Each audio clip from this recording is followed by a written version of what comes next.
अंतर्द्वंद। विभा जैसे ही घर के लिए निकलने ही लगी थी, उसका फोन बज उठा। दूसरी तरफ उसकी माँ थी। वह रोती रोती कह रही थी, बेटा कहाँ हो? जल्दी से घर आ जाओ।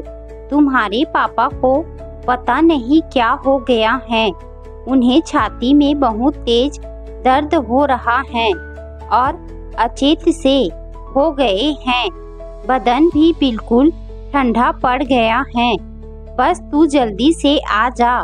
मुझे कुछ समझ नहीं आ रहा। शायद अचानक दिल का दौरा पड़ा है। मैं अकेली हूँ, क्या करूँ? विभा के तो पैरों तले से मानो जमीन ही निकल गई। कई दिनों से पापा से मिलने का कार्यक्रम बना रही थी, किंतु व्यस्तता के चलते हर रविवार निकल जाता था। घर के कामकाज निपटाते विभा एक बहुराष्ट्रीय कंपनी में सीनियर पद पर कार्यरत थी। विभा अपने माँ बाप की इकलौती बेटी थी और इसी शहर में ही रहती थी। फिर भी कई बार महीने बीत जाते थे अपने माँ पापा से मिले हुए। फोन पर तो दिन में कई बार बात हो जाती थी। उसके अपने 2 बच्चे थे और घर में सास ससुर थे। भरा पूरा परिवार था। रविवार के दिन उसे सारे सप्ताह के कार्य निपटने होते थे। बच्चों की जरूरतों को पूरा करना, घर का रख रखाव करते दिन कहाँ उड़ जाता था, पता ही नहीं लगता था। अगर कोई मेहमान आ गए तो बस फिर तो सब काम भी रह जाते थे। आज माँ से पिताजी की अचानक तबीयत खराब हो जाने की खबर से वह टूट सी रही थी। उसने तुरंत एम्बुलेंस के लिए अस्पताल में फोन किया और टैक्सी लेकर अपने मायके की तरफ निकल गई। रास्ते में वह सोच रही थी, हम अपनी व्यस्तता के कारण कितने उलझ के रह जाते हैं, अपने कामों में और अपनों का सही तरह से ध्यान भी नहीं रख पाते। एक अंतर्द्वंद ने जिसमें हर कामकाजी महिला आज घिरी रहती है, विभा को भी घेर लिया था। सबको खुश रखने की कोशिश में आज की कामकाजी महिला एक मशीन बन कर रह गई है।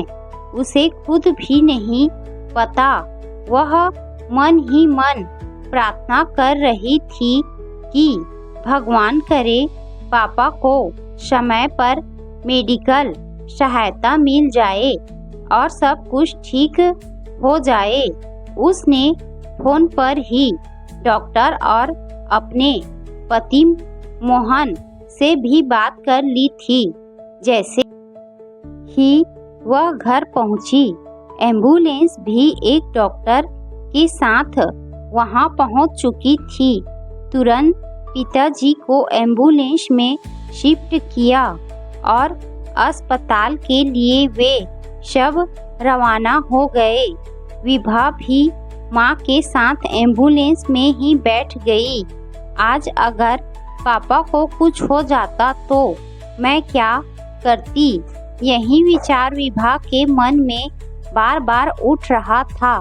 तभी उसके मन में एक विचार आया कि क्यों एक लड़की अपने माता पिता का ख्याल साथ रहकर नहीं कर सकती। शायद इसीलिए लोग नहीं चाहते कि लड़की पैदा हो। इसीलिए कहा जाता है कि लड़की तो पराया धन होती है। लेकिन आज जब लड़कियां अपने पैरों पर खड़ी हो गई हैं, तो यह भेदभाव क्यों? विभा दूर कहीं खो गई थी। स्कूल के दिनों से कि पापा ने उसे व्यायाम की आदत डाल दी थी। वे दोनों सुबह सुबह पार्क में इकट्ठे जाते थे और नियमित दौड़ लगाते थे। खान पान में भी पापा बहुत सादा भोजन ही लेते थे। सिगरेट को उन्होंने कभी हाथ नहीं लगाया था। इसके बावजूद दिल का दौरा उसे कुछ समझ नहीं आ रहा था।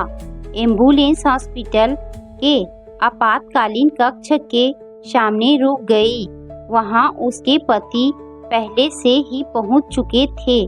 तुरंत पापा को एम्बुलेंस से अस्पताल में शिफ्ट कर दिया गया। उनके डॉक्टर पहले से ही उनकी प्रतीक्षा कर रहे थे। तुरंत उपचार शुरू कर दिया गया। उन्हें वास्तव में दिल का दौरा ही पड़ा था, लेकिन राहत की बात यह थी कि यह दौरा हल्का था। वह अपनी मां और पति के साथ प्रतीक्षालय में जाकर बैठ गई और भगवान से पापा के स्वास्थ्य के लिए प्रार्थना करने लगी। ईश्वर की कृपा से उसके पापा ठीक हो गए और कुछ ही दिनों में उन्हें वापस जाने के लिए कह दिया गया। जिस दिन उन्हें वापस जाना था, विभा के मन में कुछ ऐसा था जिसे वह चाहते हुए भी कह नहीं पा रही थी। इसी वजह से वह कुछ अनमनी सी थी। पापा को वापस ले जाने के लिए उसके पति अपने माता पिता को साथ लेकर अस्पताल पहुँचे तो विभा को आश्चर्य हुआ, क्योंकि पहले तो ऐसा कोई कार्यक्रम नहीं था। लेकिन जब टैक्सी वाले को उन्होंने अपने घर का पता बताया तो विभा की आंखें भर आई, और जब उसके सास ससुर ने भी आंखों ही आंखों में अपनी सहमति जता दी तो आंखों से खुशी के आंसू बह निकले।